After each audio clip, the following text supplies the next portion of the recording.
Inhalers అన్నిట్లో మందులు డిఫరెంట్‌గా ఉంటాయి. Depends on their condition and severity. Okay. So, doctor గారు ఇది ఎలా వాడాలసలు? These are some of the common the methodology of various types of inhalers that we use. So one these are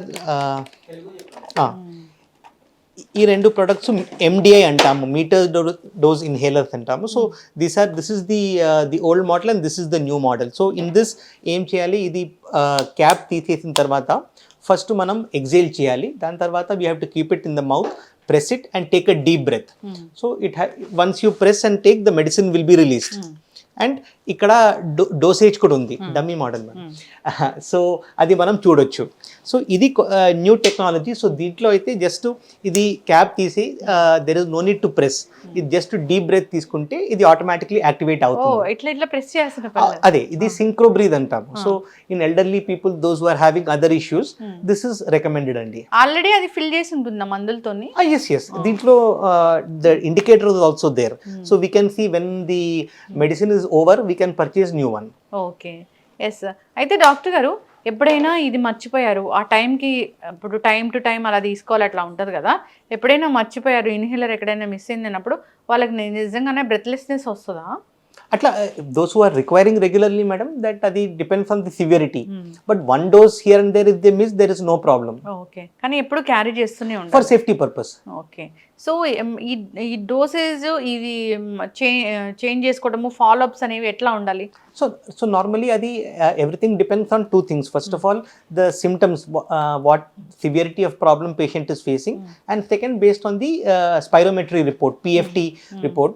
So based on that, once patient is on treatment, I normally call them every once in 2 to 3 months for follow up, and based on their condition we can modify the treatment. ఇలాంటివి ఒకళ్ళు use చేసి ఇంకొకళ్ళు use చేయకూడదు. అది that is not advisable అండి. It is meant for చాలా మంది కూడా నాకు ఆయాసం ఉంది, మా ఇంట్లో వాళ్ళకి కూడా ఆయాసం ఉంది అని చాలా మంది కూడా షేర్ చేసుకుంటారు. దట్ ఈస్ నాట్ అడ్వైజబుల్ అండి. అట్లా పనిచేయదు కదా doctor? It is not work, because this is meant for one particular patient with a particular condition. So if somebody family member uses, it may not give the benefit. ఇది రిలీఫా, సిమ్టమాటిక్కా, లేకపోతే పర్మనెంటా? ఇది రిలీఫ్ అండి, సిమ్టమాటిక్ రిలీఫ్. అన్ఫార్చునేట్లీ COPD, ఆస్మాకి permanent cure లేదు. Just like sugar, BP, thyroid, ఒకసారి అది డయాగ్నోసిస్ ఉంటే అది అన్ఫార్చునేట్లీ దానికి క్యూర్ లేదు, బట్ 100% కంట్రోల్ చేయొచ్చు. ఆస్తమా లక్షణాలు అసలు ఎలా ఉంటాయి డాక్టర్ గారు? ఆస్మా లక్షణాలు ఆయాసము, దగ్గు, wheezing, and especially during the winter season, and those are the common symptoms అండి. అండ్ జనరలీ మనం ఏం నోటీస్ చేస్తామో, ఆస్మాటిక్ పేషెంట్ అంటే ఫ్యామిలీలో ఎవరికైనా పేరెంట్స్ లేకపోతే సిబ్లింగ్స్, గ్రాండ్ పేరెంట్స్ ఎవరికైనా అలర్జిక్ టెండెన్సీ ఉంటుంది. ఓకే, అట్లాంటప్పుడు వీళ్ళకి ఇలా రాస్తారు. ఇప్పుడు ఆస్తమా ఉన్నప్పుడు అసలు బ్రోంకలైటిస్ అది ఎలా అవుతాయి అసలు? Basically what happens madam, ఇప్పుడు asthma is basically, if you ask in simple terms, lung allergy is called asthma, severe allergy. So what happens, more than the normal people, asthma patients లో lungs what happens, ఇట్లా ఏమైనా trigger వస్తే అది దాంట్లో reaction ఉంటుంది. So దానివల్ల chest tightness, wheezing అదన్నీ రావచ్చు. సో ఈ నెబులైజర్స్ లేకపోతే ఇన్హేలర్స్ తోటి we're trying to address that lung congestion, and then patient will feel comfortable. Nebulizer కూడా మంచిదేనా డాక్టర్? నెబులైజర్ సివియర్ ప్రాబ్లం ఉంటే నెబులైజర్ బెటర్ అండి. ఇప్పుడు somebody has an asthmatic attack, ఆ సిచ్యువేషన్ లో nebulizer is the best form of treatment. Ultimately ఇప్పుడు nebulizer, inhaler, medicines అయితే it is the same అండి. But nebulizer because it is vapour form, the medicine will go deep in to the lungs compared to the inhaler. Nebuliser అనేది అది కూడా safe మెథడే. Same మందు, కాకపోతే nebuliser లాగా ఇస్తాము. In acute condition, emergency purpose nebuliser prefer చేస్తాము. చిన్న పిల్లలు కూడా నెబులైజర్స్ ఇస్తారు కదా, మంచివేనా డాక్టర్ గారు?